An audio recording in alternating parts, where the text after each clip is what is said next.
Portugal is the westernmost Mediterranean country. Caravans traveled farther to reach Portugal than to reach any other European country. Because of the great distance and heavy taxes, products that did reach Portugal became fearfully expensive. Sometimes wars closed the land route entirely. Silk and spices could not be bought at any price. In 1418, Prince Henry of Portugal had an idea.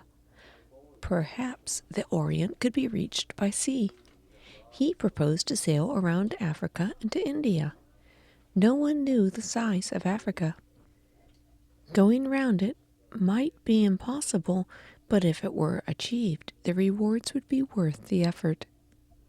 Prince Henry had sailed to Africa only once as a young man during a military campaign. Africa fascinated him. What really lay beyond the Strait of Gibraltar? Where did Africa come to an end?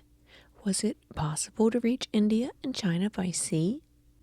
John I, Henry's father, was king of Portugal. Prince Henry could have been a great military leader. Instead, he devoted himself to the study of sailing. His brother, who was traveling in Italy, sent him a copy of Marco Polo's book. After reading it, Prince Henry became even more determined to reach the Orient. He pored over maps, geography books, and travel accounts. Court affairs in Lisbon constantly interrupted his studies. Where could he work quietly? He left the pomp and parties of court life. He moved to Sagres, a tiny little town on Cape St. Vincent. It was one of the most desolate spots in Europe, located at the southern tip of Portugal. At Sagres, he built a small village high on a cliff overlooking the tiny harbor. There he built an observatory and started a school for navigation. The word navigation is from the Latin word meaning to manage a ship, especially directing its course. Prince Henry gathered round him the world's best map-makers, mathematicians, astronomers, sailors, and shipbuilders. People who longed for adventure came to Sagres and volunteered to serve Prince Henry. Sagres became a vast storehouse of geographical and scientific knowledge. The sleepy little town soon turned into a bustling port. Prince Henry explained the goals of his school. We are to improve the design of ships, make better maps, design navigation instruments, and train sailors in their use. A ship's position at sea is given by latitude and longitude. The latitude is the distance north or south of the equator. The longitude is the distance east or west from a reference longitude. Today the reference meridian goes through Greenwich, England. It is known as the prime meridian.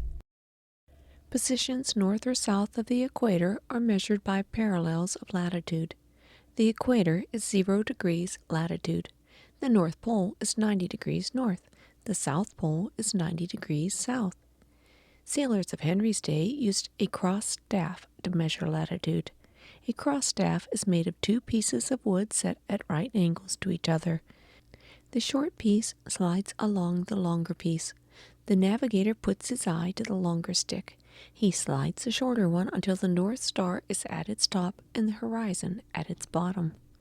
The angle between the North Star and the horizon is the latitude.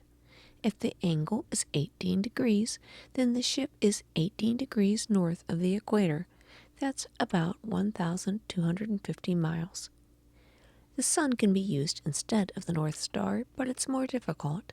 The height of the sun above the horizon changes with the time of year as well as with the latitude. It rises higher in the summer and lower in the winter. After sighting the sun, a correction must be added or subtracted to the angle to give the true latitude. Calculating the correction can be difficult, especially aboard a ship being tossed about on the stormy Atlantic. Besides, sailors weren't mathematicians or astronomers. Many simply didn't have the scientific training needed to make the calculations.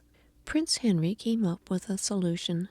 In the comfort and safety of his school, scientists figured the corrections. They wrote the answers into a navigation book.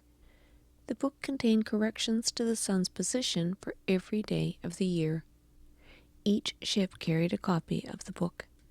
The navigator shot the sun with the cross staff. Then he simply turned to the navigation book and looked up the correction factor. He added or subtracted it from the angle of the sun. Even with these navigational aids, ship's captains found it difficult to use the cross staff on a tossing ship.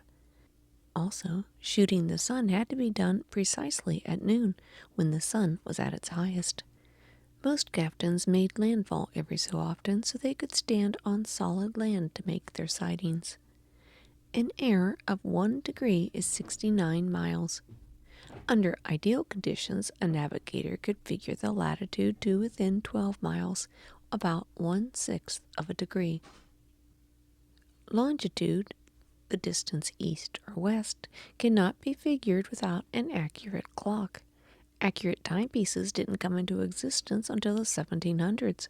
Measuring longitude at sea remained one of the great problems that faced explorers for the next 300 years. Prince Henry spent his personal fortune on the school. Year after year he outfitted ships and sent them out. Each ship roped a little farther down the western coast of Africa. As each captain sailed along, he made notes of new landmarks, coastlines, currents, islands, tides, and winds. When he returned home, he gave these notes to the map makers, who then added them to the charts. Each year the charts became more accurate and more dependable. Henry's navigators achieved their first important success in 1420 when they discovered the island of Porto Santo. The Portuguese sent people to settle the island. The first colonists landed with a pair of rabbits. The rabbits had no natural enemies on the island. They quickly multiplied and overran the island. If a colonist planted a garden, the rabbits would devour the young plants as soon as they sprouted. For a time it appeared the Portuguese would have to abandon the island. Finally, however, they brought the rabbits under control. Ecological disasters like this would happen again. Plants and animals are kept in check by enemies in their natural surroundings. When transported to new locations, they often take over. Prince Henry's ships continued their voyages of discovery. More than 40 years passed. Each ship reported the disturbing news. Africa appeared to have no end. It stretched to the south without end. Prince Henry refused to give up. He kept after the task with single-minded determination. He earned the title Henry the Navigator. Except for a short trip to Africa in his youth, Prince Henry never went to sea. Yet people pointed to him as Portugal's greatest sailor. Portuguese ships had sailed 2,000 miles along the coast of Africa. Soon they would reach the equator itself. Did the horrible heat predicted by the Greeks await the first ship that dare sail any further? The Portuguese rounded the bulge of West Africa and crossed the equator. They returned with good news. The temperature is hotter, the sea water is warmer, but the sea does not boil. The captains also arrived at a disappointing fact.